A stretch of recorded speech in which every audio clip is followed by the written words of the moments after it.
25 कारण बिहार का मन में हमसे जुड़ने के लिए कमेंट बॉक्स में अपना नंबर शेयर कीजिए। हमारी टीम जल्द ही आपसे संपर्क करेगी।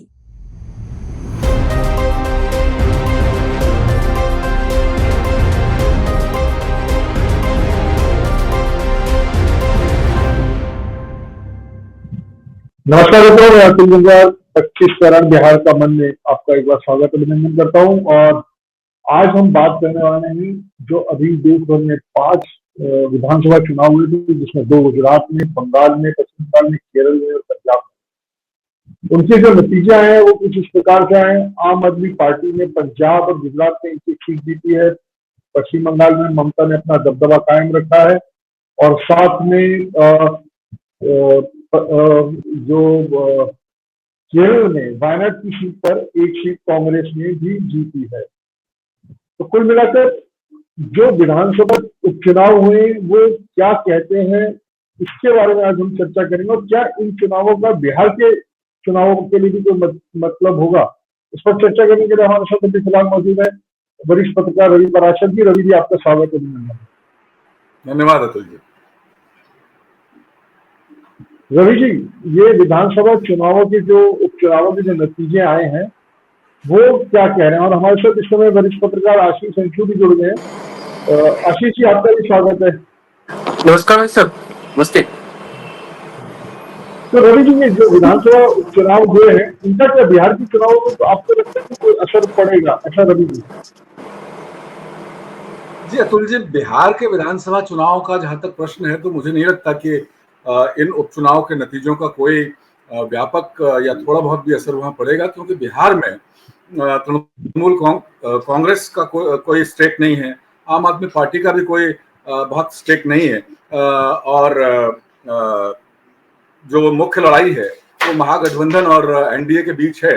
तो एनडीए की जो पार्टियां, बीजेपी ने, अगर आप देखें गुजरात में, आम आदमी पार्टी ने थोड़ी सी डेंट जरूर लगाई है। गुजरात के नतीजे जो आए हैं, एक सीट जो आरक्षित सीट है कड़ी, उस पर बीजेपी ने अपनी पकड़ बरकरार रखी है। लेकिन दूसरी सीट जो विसावदर सीट है वो आम आदमी पार्टी ने जीती जरूर है, लेकिन सच्चाई ये है कि ये सीट पहले भी आम आदमी पार्टी के पास ही थी। जो आम आदमी पार्टी के एमएलए इस सीट पे थे वो भारतीय जनता पार्टी में शामिल हो गए थे, इसलिए ये सीट खाली हो गई थी। तो फिर भी बीजेपी के वर्चस्व को आम आदमी पार्टी ने थोड़ी सी खरोंच तो लगाई ही है, क्योंकि बीजेपी ने अगर मेहनत की होती तो मुझे लगता है कि सीट शायद रिटेन करती तो संदेश अच्छा जाता। लेकिन बाकी जगहों के जो नतीजे आए हैं अपेक्षित हैं। आमतौर पर माना जाता है कि सत्तारूढ़ पार्टी या गठबंधन अपनी सीटें उपचुनावों में कम से कम बरकरार रखते हैं, लेकिन कई बार इसके अपवाद भी होते हैं। तो टीएमसी पश्चिम बंगाल में जीती है, बीजेपी ने अपनी एक सीट बरकरार रखी है। लेकिन हाँ, अगले साल चुनाव होने जा रहे हैं पश्चिम बंगाल में और केरल में, वहां पर वाम मोर्चा को कांग्रेस ने थोड़ा झटका जरूर दिया है। तो ये थोड़ा सा एक उल्लेखनीय बिंदु है, इस पर जरा नजर डालनी चाहिए कि वहां वाम मोर्चा का क्या जादू टूट रहा है और क्या कांग्रेस वहां मजबूती से उभर कर आ रही है। जी जी जी। और अंशु जी, मैं एक चीज आपसे समझना चाहूंगा कि ये जो चुनाव हो रहे हैं, ये चुनाव हो रहे हैं ऑपरेशन सिंदूर की छाया में। पहलगाम में पुरुषों का हत्याकांड हुआ, उसके बाद ऑपरेशन सिंदूर पाकिस्तान ने किया। और बहुत सारे लोग ये मानते हैं कि भाजपा इस तरीके की जो हरकतें होती हैं, सरकार जब करती है तो उसका फायदा भाजपा को होता है। आपको लगता है कि देश में जो देशभक्ति की लहर बनी होगी या बनी है वो स्थानीय मुद्दों पर हावी नहीं हो पाई, और जैसे चुनाव के नतीजे हैं ये यही बता रहे हैं कि ऑपरेशन सिंदूर से कुछ बड़ा बिगड़ा नहीं है इसका? अतुल भाई, पहली बार ऐसा लग रहा है कि भारतीय जनता पार्टी ऑपरेशन सिंदूर के बाद उसने जो एक जीत हासिल की और ऐतिहासिक जीत थी और पाकिस्तान को मुंह की खानी पड़ी। लेकिन एक बात होती है अपनी बात को कन्वे करना। तो ऐसा लगता है कि भारतीय जनता पार्टी के जो कार्यकर्ता हैं, जो घर घर तक जाते थे पहले और अपनी बात कार्यकर्ताओं तक और आम जनता तक पहुंचाते थे, इसमें कहीं ना कहीं कोई चूक हो रही है। जो एक पूरा सिस्टम था, इकोसिस्टम भारतीय जनता पार्टी का लोगों तक पहुंचने का, उसमें कोई कमी आई है। शायद हो सकता है कार्यकर्ताओं के उत्साह में थोड़ी कमी आई है। लगातार 15 साल तक केंद्र में सरकार, तीसरी बार 11 साल की सरकार होने को जा रही है। तो कार्यकर्ताओं में उत्साह जैसा होना चाहिए। जैसे मैं दो चैलेंज सामने देख पा रहा हूं। एक तो पश्चिम बंगाल के कालीगंज में जो अलीका अहमद है, वो 50,000 वोट से जीत कर आई है, और वहां का अगर वोट परसेंटेज देखें तो 73.36% वहां वोटिंग हुई है।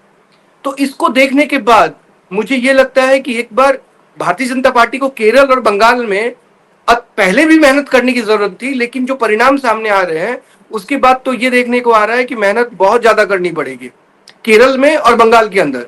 बंगाल की भी हालत वही है। केरल के नीलांबुर में 75.27% वोटिंग हुई है। और तीसरी बात जो बहुत महत्वपूर्ण है वो है गुजरात से। गुजरात में आम आदमी पार्टी का इस तरह दाखिल होना कहीं ना कहीं एक संकेत तो है, जिसको भारतीय जनता पार्टी को समझना चाहिए। मुझे तो यही लग रहा है इस परिणाम से। और इस परिणाम को हम ये नहीं कह सकते उपचुनाव है, इसको गंभीरता से लेने की जरूरत नहीं। हमें बिल्कुल गंभीरता से लेना होगा, और उससे जो संकेत मिल रहे हैं उसको पहचानना भी होगा। जी, संकेत मिल रहे हैं, इसको पहचानना भी होगा, और जो परिणाम आए हैं उस पर ध्यान करने की जरूरत तो भारतीय जनता पार्टी को है ही। लेकिन रवि जी, जो मैं सवाल मैंने अंशु से पूछा था कि भाई जिस तरीके से ऑपरेशन सिंदूर का क्रेडिट और अंशु का कहना है कि कहीं ना कहीं चूक हो रही है भाजपा में अपनी बात को जमीन तक ले जाने में, तो कहीं और एक तरीके से देखा जाए तो पिछले कुछ समय में एक बड़ा अजीब सा ध्रुवीकरण हुआ है वोटों का, और हो रहा है। मतलब वो अब हिंदू मुसलमान ना होकर अगर देखें तो अभी पीछे जो जिस तरीके से इजराइल और ईरान में युद्ध हुआ, और कहीं ना कहीं जिस तरीके की एक सिंपैथी एक समुदाय विशेष में ईरान के प्रति रही, और कहीं ना कहीं वो सरकार से ये चाहते थे वही करे कि वो इजराइल के खिलाफ बयान दे और इसे चीजें हों। तो आपको लगता है कि ये ध्रुवीकरण जो हो रहा है वोटों का, जो पश्चिम बंगाल में और केरल में दिखाई दे रहा है स्पष्ट रूप से, क्योंकि वहां पर चुनाव धार्मिक भी बन जाता है थोड़ा, तो आपको लग रहा है कि बिहार में भी ये स्थिति बनेगी और इसका खामियाजा भुगतना पड़ेगा एनडीए को कहीं ना कहीं? देखिए, अभी ये कहना कि खामियाजा किसे भुगतना पड़ेगा थोड़ा जल्दबाजी है। लेकिन बिहार विधानसभा चुनाव और ये जो उपचुनाव हुए या आगे भी कुछ राज्यों के चुनाव होंगे, जैसे मैंने बताया पश्चिम बंगाल में अगले साल चुनाव है, केरल में अगले साल चुनाव है, और जब तक एक देश एक चुनाव देश में व्यवस्था लागू नहीं हो जाती तो हर साल चुनाव यहाँ पर होते ही रहते हैं, होते ही रहेंगे। अब जो नई चीज है वो केवल और केवल ऑपरेशन सिंदूर की वजह से कोई ध्रुवीकरण होता मुझे साफ साफ नहीं दिख रहा। लेकिन वक्फ कानून, वक्फ बिल को लेकर के जो एक ध्रुवीकरण की स्थिति जरूर दिखाई दे रही है। अब सवाल यह है कि विधानसभा चुनाव में, बिहार विधानसभा चुनाव में खासतौर पर बीजेपी और उसके सहयोगी दल वक्फ कानून या और जो मुद्दे हैं उनको कितनी धार देती है, धार देना आवश्यक समझती भी है या नहीं समझती है। ऑपरेशन सिंदूर का जहां तक सवाल है तो ये एहसास देश के जो खासतौर पर नौजवान वोटर हैं वो पहले भी 2 बार मोदी सरकार के साहस को देख चुके हैं। जब बालाकोट में एयर स्ट्राइक हुआ या पीओके में सर्जिकल स्ट्राइक हुआ, तो मुझे नहीं लगता कि कोई बहुत नई बात भारत की तरफ से, भारत सरकार की तरफ से नए तेवर देखने को मिल रहे हैं। हाँ, ये है कि हमारा चूंकि पारंपरिक रूप से दुश्मन है पाकिस्तान, तो उसको अंदर तक जाकर इस तरह बुरी तरह से मारना, इससे भारतीयों को भारतीयता के विचारों का संप्रेषण और संपोषण करने वाले लोगों को आनंद जरूर आया होगा, लेकिन ये अभूतपूर्व कदम मोदी सरकार का नहीं था, अपेक्षित एक कदम था। तो इसको लेके कितना ध्रुवीकरण होता है, या बालाकोट के समय जो विधानसभा चुनाव हुए जहां जहां, वहां कितना असर पड़ा, ये थोड़ा विस्तृत आकलन करने की आवश्यकता है। जी बिल्कुल, आकलन करने की आवश्यकता तो ही रहेगी, लेकिन जो आपने वक्फ बोर्ड की बात की और जिस तरीके से अब लगता है कि भाई अगर वक्फ बोर्ड का पूर्ण लागू है, किस तरीके से वो चीजों को आप एग्जीक्यूट करते हैं, तो कहीं ना कहीं ध्यान आता है सीए एनआरसी में आप बैकफुट पे गए, किसान आंदोलन में आप बैकफुट पे गए, आप किसान कृषि आंदोलन में कहीं ना कहीं आपका जो परंपरागत वोटर है वो निराश है, क्योंकि ट्रंप ने कहा कि सीज फायर उसके कहने पर हुआ है, तो कहीं ना कहीं विपक्षियों ने तो उसका फायदा उठाया, लेकिन आपका जो वोटर था, जो भाजपा का कमिटेड वोटर था, उसने इसको बहुत जिसे कहते हैं नेगेटिव उसमें दिया और सरकार को गरियाया। और ये एक बड़ा संकट है कि आपका जो वोटर है, भाजपा का जो वोटर है, वो कहीं ना कहीं बहुत इमोशनल होता है और वो उस चीज को उस तरीके से नहीं लेता जिस तरीके से वो दिखाई देती है, एक दूरगामी सोच के साथ। और जो अंशु का भी कहना है कि अंशु जी जो कह रहे हैं कि भाई एक जो ग्रास रूट पर चीज जानी चाहिए थी, कार्यकर्ताओं में करनी होनी चाहिए थी, जो वोटर में करनी होनी चाहिए, कहीं ना कहीं भाजपा उसमें बुरी तरह विफल हो रही है और जिसका शायद खामियाजा उसको भुगतना पड़ेगा। और एक और बात अंशु, अरविंद केजरीवाल क्या अब मुख्य धारा की राजनीति में वापसी करेंगे? क्योंकि पंजाब में जो उपचुनाव है आम आदमी पार्टी ने जीता और जो राज्यसभा के सदस्य थे उनको विधानसभा में पहुंचाया गया, इस कमिटमेंट के साथ उनको मंत्री बनाया जाएगा। और एक अटकल चल रही है कि अरविंद केजरीवाल उस राज्यसभा सीट पर आएंगे, हालांकि उन्होंने मना किया है, लेकिन उनकी नाम में हाँ होती है। तो आप क्या कहेंगे? बिल्कुल अतुल भाई, मैं अभी जब आप ये सवाल फॉर्म कर रहे थे तो मैं बिल्कुल यही सोच रहा था कि अरविंद केजरीवाल जिस बात को हाँ कहते हैं उसमें तो ना होती है, हो सकती है, लेकिन जिस बात को ना कहते हो डेफिनेटली हाँ हो जाती है। अभी तक का ट्रैक रिकॉर्ड उनका वही है। तो इस बार फिर वो ना कह रहे हैं, मतलब इस ना में हाँ छुपा हुआ है उनका। और अगर ये ना ही करना था तो इतनी कहानी रची क्यों उन्होंने? ठीक ठाक राज्यसभा में एक बंदा उनका चल रहा था और लुधियाना में वो जिसको मैदान में उतारते वो जीतने वाला था आम आदमी पार्टी की तरफ से, ये लगभग तय था। तो उन्होंने ये जो पूरा ये वृत्त रचा है। हाँ, एक बात और है कि राज्यसभा, अगर आप मुझसे मेरी राय जानना चाहें तो अरविंद केजरीवाल सही व्यक्ति होंगे राज्यसभा जाने के लिए, क्योंकि आम आदमी पार्टी से अरविंद केजरीवाल के अलावा कोई और जाएगा तो निश्चित तौर पे पैसे की लेन देन होगी। उसके अलावा कोई रास्ता नहीं है किसी और आदमी के राज्यसभा जाने का। कोई कार्यकर्ता नहीं जाने वाला, ये बिल्कुल तय है। तो आम आदमी पार्टी के को रिप्रेजेंट करने के लिए अगर अरविंद केजरीवाल खुद चले जाए तो सबसे अच्छा है।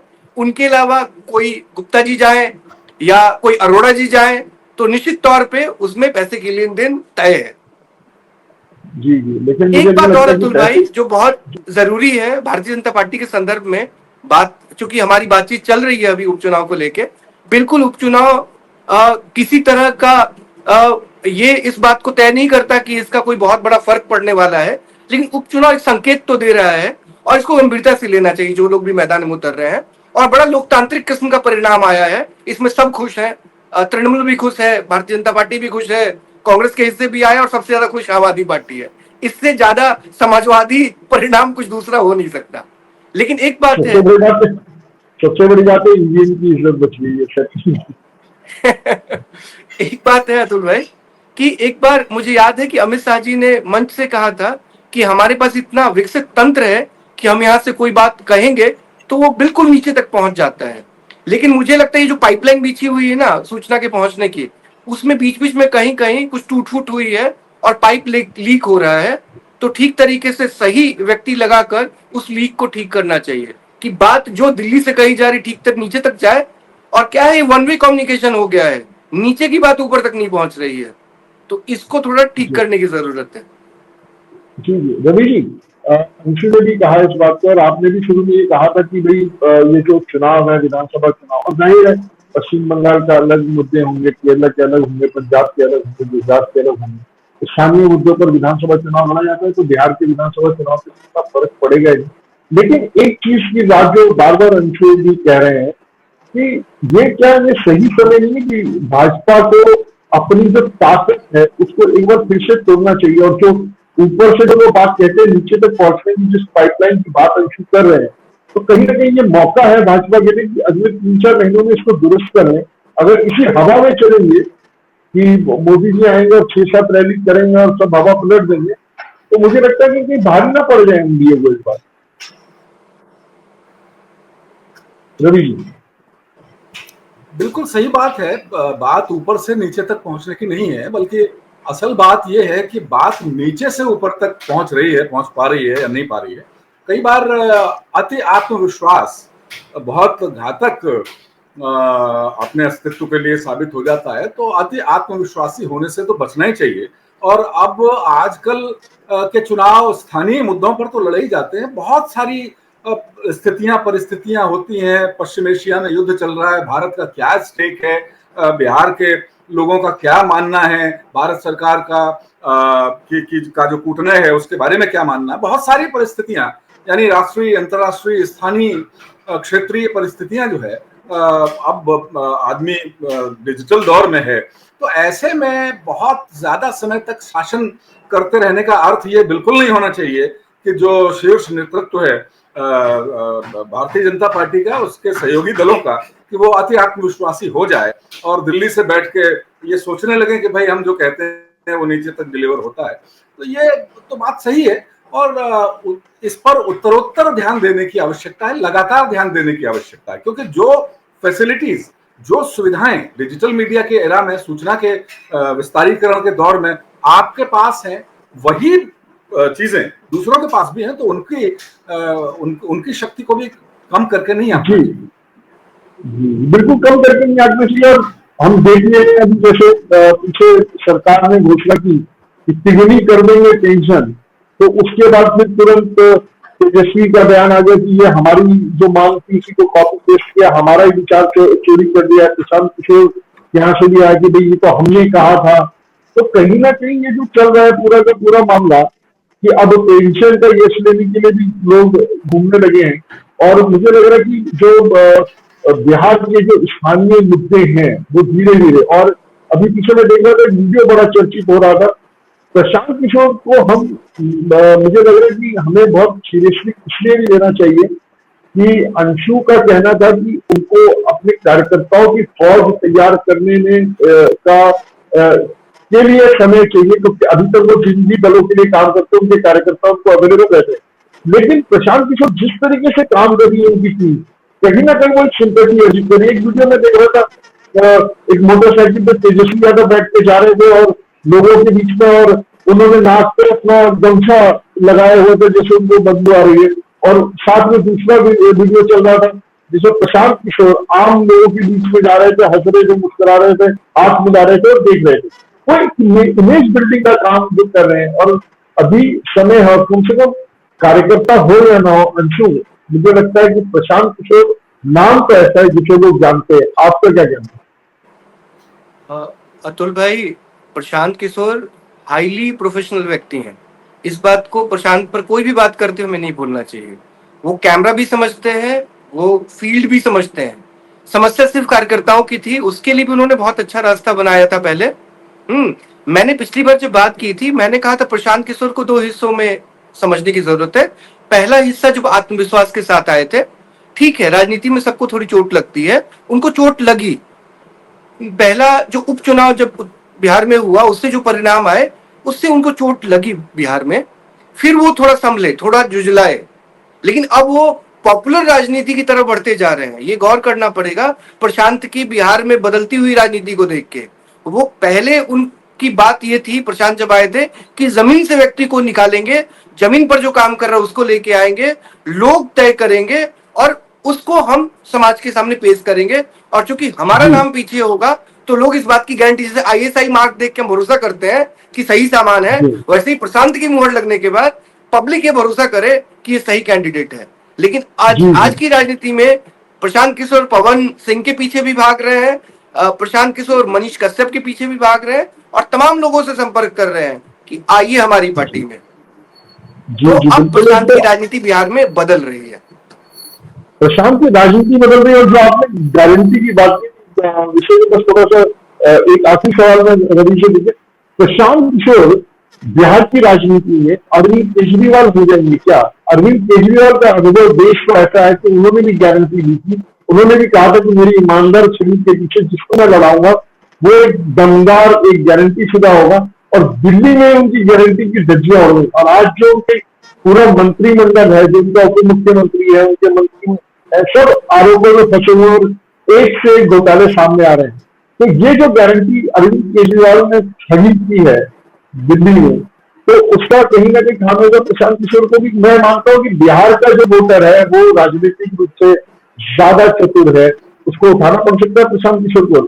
रवि जी, और क्योंकि अरविंद केजरीवाल का लंबा शासन पूरे देश के लोगों ने, दिल्ली के लोगों ने देख चुके हैं, तो अब वैसी हरकतें करके, वैसी बातें करके, वैसा कैंपेन करके अब आप दोबारा इस तरह से वोटर की आंखों को पूरी तरह से चौंधिया नहीं सकते हैं। एक चीज, क्योंकि वो इरा एक आया और चला गया, खास तौर पर दिल्ली में तो चला गया। लेकिन हाँ, ये जरूर है कि प्रशांत किशोर और अरविंद केजरीवाल की बौद्धिक सोच बाकी बहुत सारे नेताओं से, अलग अलग पार्टियों के नेताओं से अलग है।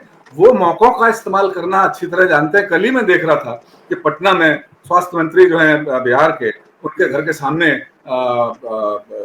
जन स्वराज के कार्यकर्ता राज्य में सेहत की स्थितियां, स्वास्थ्य की स्थितियां खराब हैं, इसको लेकर बहुत बड़ा प्रदर्शन कर रहे थे। और वो टेलीविजन चैनलों पे वो ऐसा लग रहा था कि बहुत बड़ा घेराव है, पता नहीं वो जमीनी स्थिति क्या थी। लेकिन वो जानते हैं, न्यूज में आना जानते हैं, इतना तो तय है अरविंद केजरीवाल की तरह। लेकिन कितना इफेक्ट, जैसे मैंने पहले दिन कहा कि क्या चिराग पासवान 2020 के चुनाव में जो जेडीयू के लिए साबित हुए थे, तो क्या प्रशांत किशोर इस बार आरजेडी के लिए चिराग पासवान तो नहीं बन जाएंगे? ये देखने वाली बात है। जी जी ठीक। अंशु, इस पर एक छोटी सी टिप्पणी आपकी, और उसके बाद जी, कल ही मेरी एक व्यक्ति से बात हुई जिसको खास तौर से प्रशांत जी उनसे मिले थे, 3-4 घंटे की बातचीत हुई थी। बिहार का एक बहुत बड़ा हिस्सा उनकी जिम्मेवारी में सौंपने वाले थे और वो तैयार भी थे। प्रशांत जिस तरह के विजन के साथ बिहार में आए हैं, कोई भी आदमी जो बिहार में परिवर्तन का सपना देख रहा है प्रशांत के साथ जुड़ना चाहेगा, वो भी बिल्कुल तैयार थे। लेकिन पिछले 1.5-2 महीनों में जो चीजें बदलाव प्रशांत की राजनीति में आया है, उसके बाद उन्होंने इस पूरी प्रक्रिया, जबकि उन्होंने एक पूरी टीम वहां बिहार में रख ली थी, 2 टीम उनकी बिहार में काम कर रही थी और वो पूरी सक्रियता के साथ बिहार में प्रशांत को ज्वाइन करने वाले थे। पॉलिटिकल आदमी नहीं, नॉन पॉलिटिकल सामाजिक व्यक्ति है। लेकिन अब उन्होंने कहा है कि मैं 2 महीने और अब थोड़ा देखूंगा प्रशांत किस रास्ते जा रहे हैं। अब मुझे थोड़ा संदेह हो गया है क्योंकि जिस तरह से वो आए थे निश्चल भाव के साथ, अब उनमें वो निश्चलता मुझे दिखाई नहीं देती है। कल की बात है ये। तो आप देख रहे हैं लोग कैसे कैसे इस पूरी राजनीति को समझने की कोशिश कर रहे हैं प्रशांत की। तो कुछ नए तरीके के लोग जुड़ रहे हैं और कुछ जो पुराने समय में उनके विजन के साथ जुड़े थे, वो धीरे धीरे उनसे दूर जा रहे हैं।